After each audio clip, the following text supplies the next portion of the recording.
Oh, thank you, Mike. I know I was like going through the whole list that whole time, and I've only got like halfway through. So if there's one on there that that I may have missed, go ahead and take them out.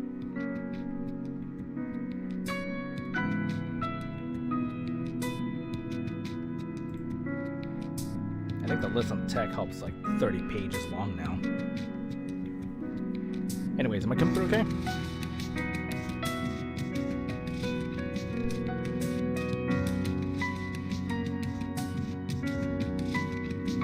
Sweet. Alright, so welcome back to Love, Money, and Rock and Roll. Hopefully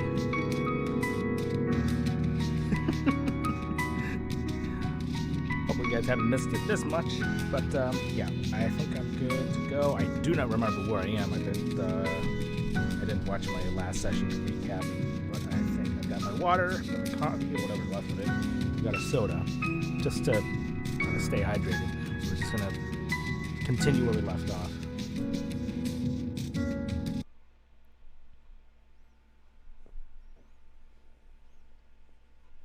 Game's a bit loud. I think it's just because of the music.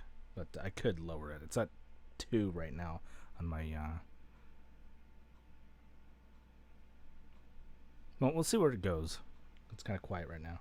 Well, it's dead quiet because there's nothing going on. But Laryngeon... I don't know, when does that take place anyways? I forgot when it does. But, alright. I'm trying to remember what everyone's voices were. I woke up late.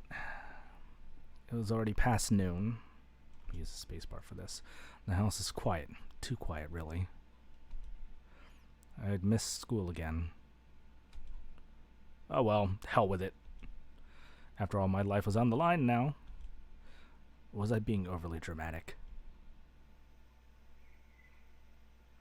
Walked into the kitchen and stood there in a stupor. My head felt heavy. Thoughts jumbled together. Knees weak, arms are heavy. Vomit in a sweater already, mom's spaghetti. No, wait, that's a different song. I wanted to sleep a little longer, maybe just another 10 hours. Oh, I know that feeling. A glass of cold water helped me bring me to my senses. Looked at myself in the mirror. Oddly enough, the black eye was gone. Oh yeah, that's right, we got beat up outside a bar. Checked all the doors and windows. They were locked securely the way I had left them the night before. I found a note from Mitsu in the hall. I was worried, blah blah, and we'll come by after school, more blah blah blah. Thank you, but no thank you. This must have been the first time in my 18 years alive I'd faced a situation like this. I moved to Japan at an early age, challenges of adaptation, the deaths of my parents. All these have been tough, but it seemed more like fate than someone acting against me. This time was different. Something was threatening me directly. Someone was warning, cautioning me, sincerely or not. But who could possibly be interested in me? I can think of a few girls. Then it hit me. And it hit me like a kick in the nuts. It was improbable that I personally would be of interest, but it might be about my parents. They had immigrated from the USSR after all, and they worked for Kobayashi Corporation. And the voice on the phone yesterday had been speaking Russian. The sound was altered, sure, but it was clearly unaccented. I didn't know exactly what my parents were working on, but it might have been something serious. A lump formed in my throat. Work serious enough to kill for! How's the music now? Is it drowning me out?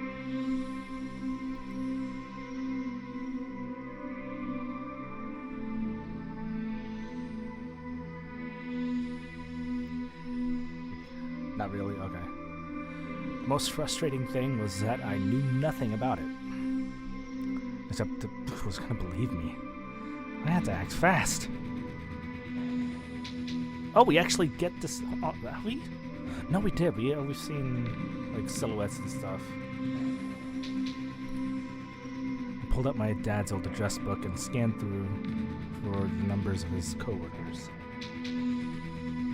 KGB So actually, this would be the 80s. Is KGB still active?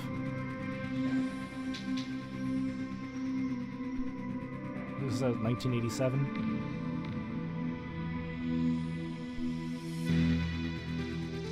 Or would it be, they're still active? I thought they were under a different name. It's not FSB, that's internal security. Anyways. If you'd had met someone I'd heard of, in any case, anything was better than sitting and waiting. Good afternoon, my name is Nikolai Anokin, and I... No luck with the first 7 numbers. Some are no longer at their old jobs, others didn't pick up, one had even passed away. I turned the page. There was a number written in my father's firm, even a hand, and underneath a name, Ichinose-san. Ichinose. I'd heard that last name before. Long vowel tone. Yep, alright, I'm gonna try to practice a little bit.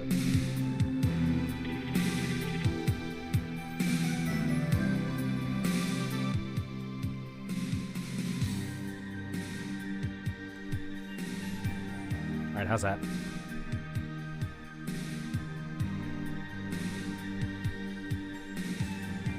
Okay.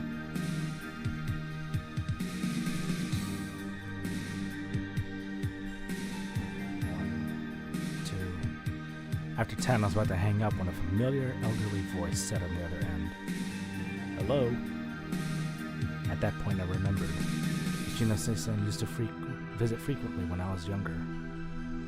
An ever-polite, affable, good-natured old gentleman.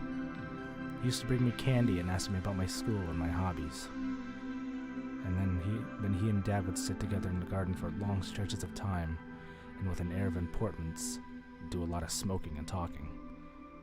Good afternoon. My name is Nikolai Anokin, and I...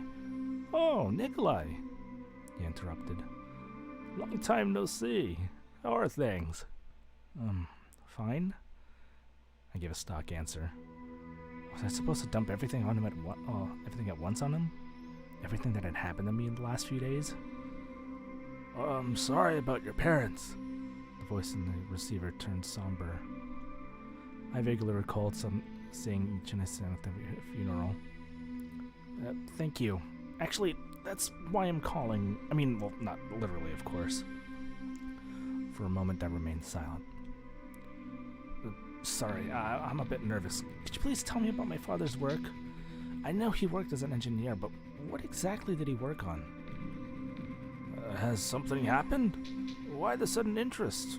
Now of all times. To tell the truth, something has happened, but it's not important. Why not? Can't you tell me? Yes, of course I could, but it's just... What reason did I actually have to trust him? Just because he's been over our house a couple of times and been nice to me? So, are you gonna tell me or not? Is this some kind of secret? Not a secret, no, but it's somewhat complicated. Well, I get that it's complicated. I'm not a child anymore. Grumbled back. So, what happened? Some people came by and asked questions about my father, about his work. I lied. Asked about his work? Did they... Ichinose stretched out his words ambiguously. And what exactly did they ask? I don't know. I mean, I didn't tell him anything because I didn't know anything myself. And how did they question you? What do you mean?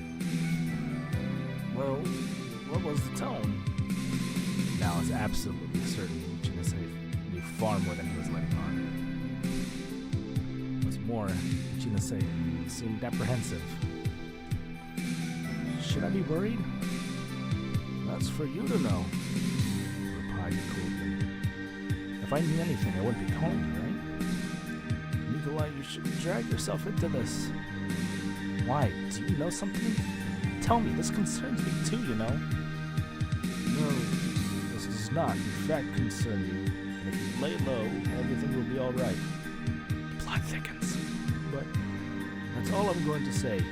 Don't call here again. Short times follow.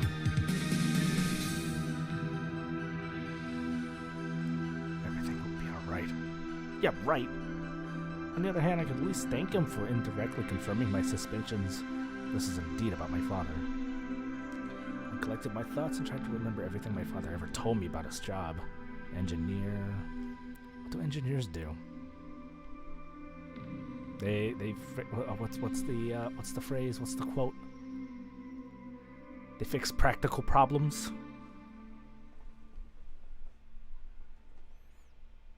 Build stuff, more accurately draw up plans. God, what did a 16-year-old kid care about details like that? What had mattered to me was that I received my allowance and all that. That all was well that all was well at home. That was worded weirdly. I know how to speak. I was certain about one thing. My father hadn't been working in a conventional construction. Defense, maybe? Had he worked for the military? What difference did that make? I still don't know a thing about his actual work. Unless the whole thing was someone's sick joke. The hour hand on the clock moved inexorably towards 3, and I haven't eaten breakfast yet. Mitsu would arrive soon. The note made that clear. Enough already. She wasn't my mother. Of course, as I thought that, I felt the sting in my conscience. Still, I absolutely had to get some fresh air. I decided to go to my favorite bar for lunch. Even if it was the site of yesterday's unfortunate incident. The bell above the door rang as I entered, but none of the few patrons present looked my way. The bartender gave me the usual smile and waved at me. Hey, Collier! Been seeing a lot of you lately. Not that I don't enjoy your company, but after yesterday... I stopped in front of the bar, not knowing what to say. No, my anger toward him had already passed. After all, people have their own lives and jobs to worry about.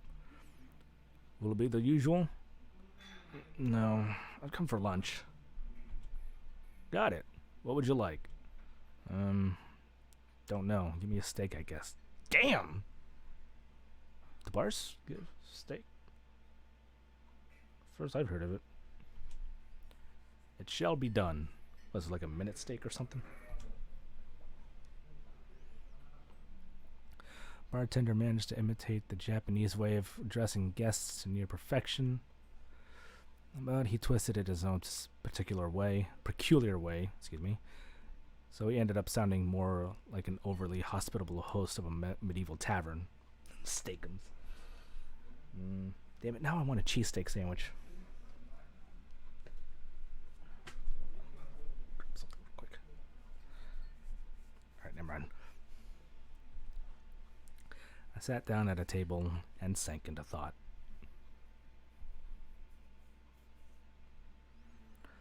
Steak turned out well, as expected.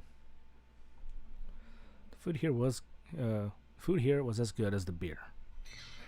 I was lazily picking my teeth with a toothpick when the doorbell rang out pleasantly again, signaling the arrival of a new customer. Standing in the doorway was Michael. That was one person I never expected to see here.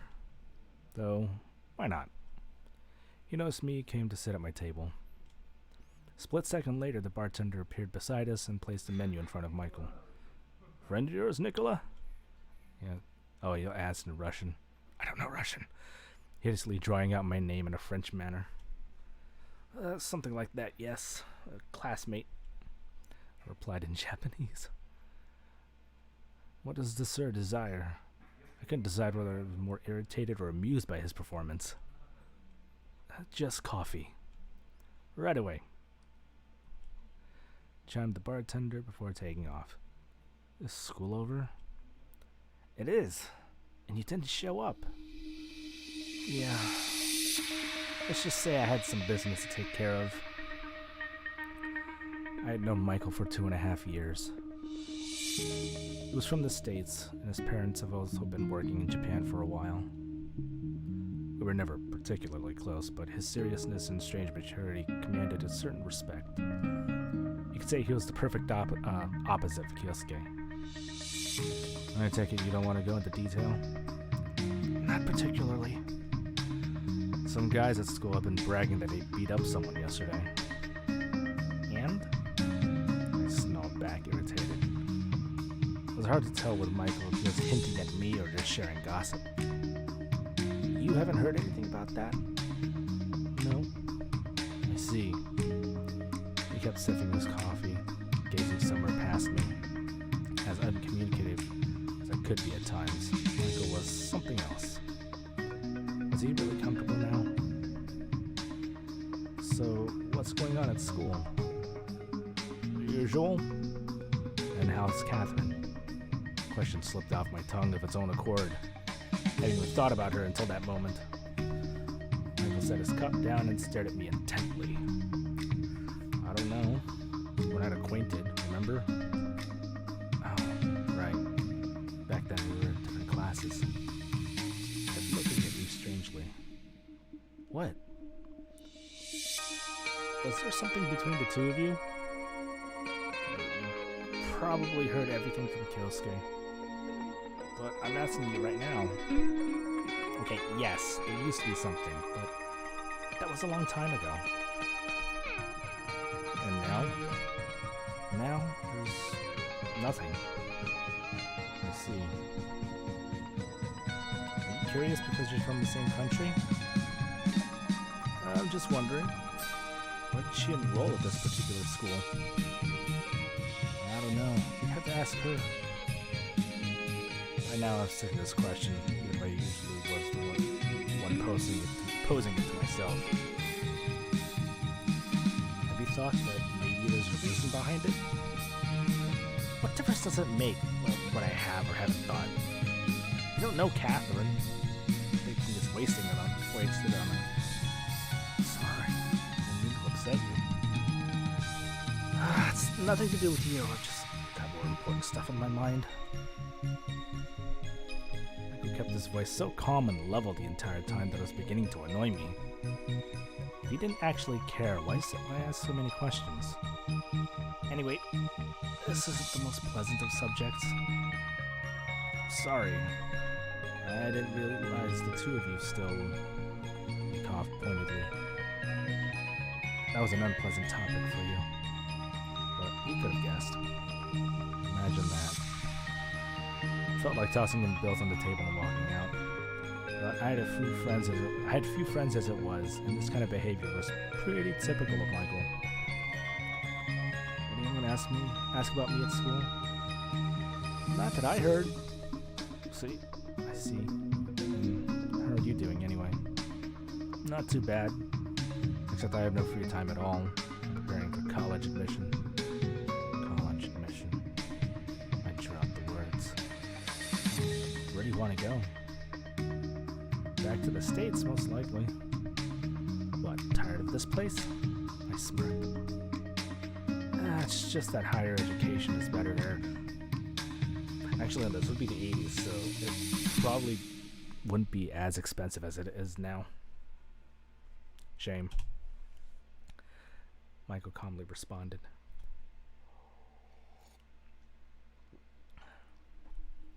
His words touched a nerve. Unlike him, I had little choice. And even if I wanted to, the best I could hope for with my grades was a minimum wage job. Our conversation stalled right out of the gates. Well, I think I'll be heading out. I'll see you at school tomorrow. See ya. He said at the same level tone, and waved goodbye to the bartender and left. The bar had been a courtroom. Had the bar been a courtroom, Michael would have fit the part for the prosecutor to perfection. Stern, cold, dispassionate, operating only on facts. And what would my chances have been, seeing as how I flew off the handle at the drop of a hat? Ooh, that's a nice scene. I wandered aimlessly around the city, passing street after street and neighborhood after neighborhood. Found myself in a part of town where I'd never been before. Curious thing was, Tokyo was, of course, much larger than my hometown, but back during my childhood, everything seems huge to me. The apartment, the yard, the kindergarten, store across the street. So my mind could comfortably draw comparisons between that tiny place from my childhood and this multi-million person metropolis. I suppose I was always at ease in a crowd of perpetually rushing strangers. Sometimes I walked in the same direction as them, as though in lockstep, and other times I went against the flow. The crowd paid me no attention, accepting me as one of their own, and thank goodness for that. Maybe because of this ability of mine, I noticed someone was following me. Sure, it's often the case that a stranger happens to be going the same way as you. One turn, two, a crossing wouldn't be a problem. But when you're just wandering around and someone mimics your every move without fail, you know it's no coincidence. I quickened my pace, crossed on red, turned into an alleyway and walked briskly through it. And there were two possibilities. I was either being paranoid, or I managed to put some distance between me and him.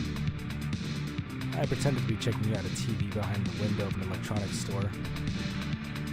At least 5 minutes passed, but my mysterious pursuer hadn't shown up. It occurred to me that I had finally lost my mind. I'd called for a sedative, or a drink. But I hadn't made it up.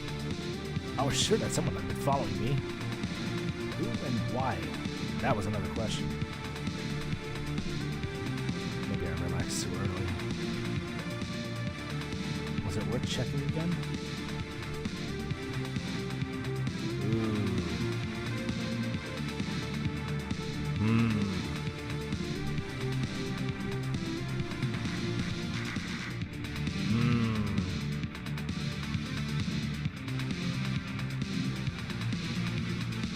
There's more of a curiosity killing the cat kind of thing.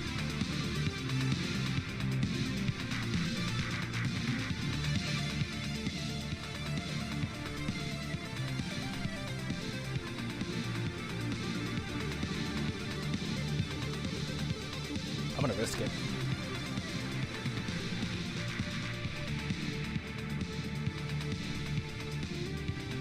Oh, right here? I think it might be.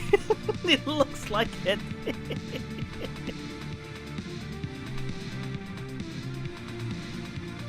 What's he doing in Tokyo?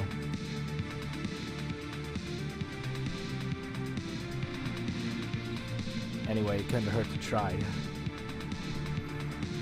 And if it was a professional shadowing me, then he wouldn't let me bust him so easily twice in a row.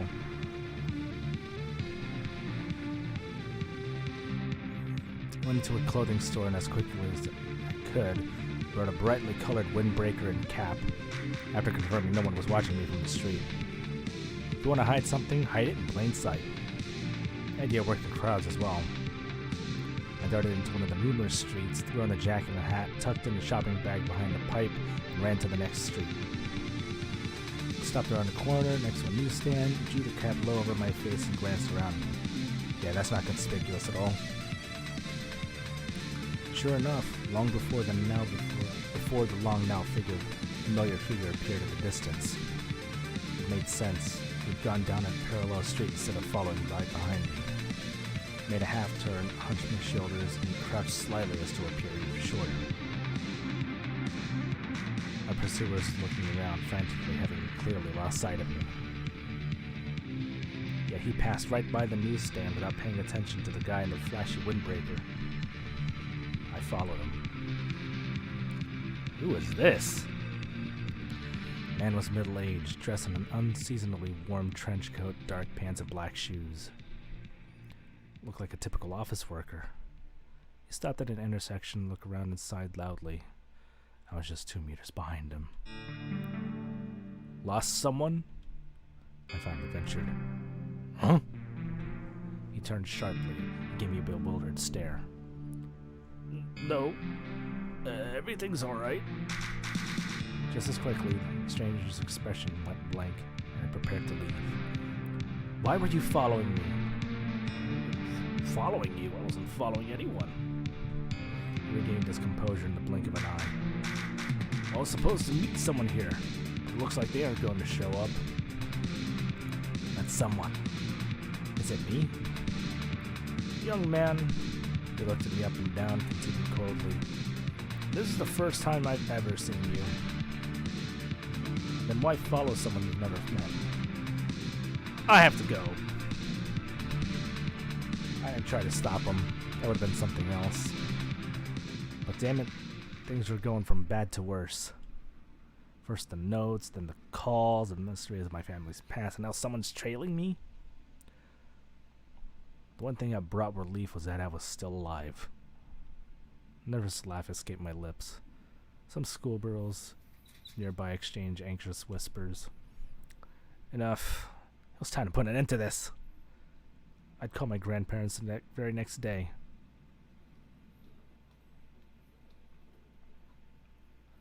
Oh, I full on recognize you. That's Elisa from Everlasting Summer.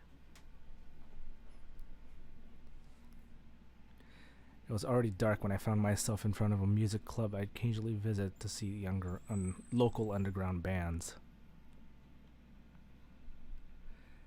If daytime in Tokyo still felt as warm as in the summer, evenings were getting increasingly colder. I had wrapped myself more tightly in my denim jacket and shivered. The house was some distance from the club, so it made sense to go in and warm up.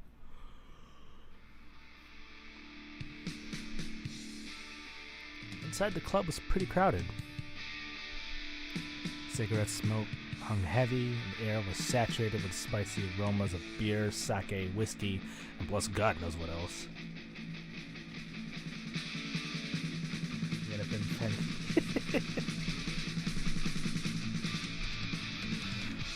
Frankly, drinking hadn't been on my to-do list for the day, but this is too much to pass up.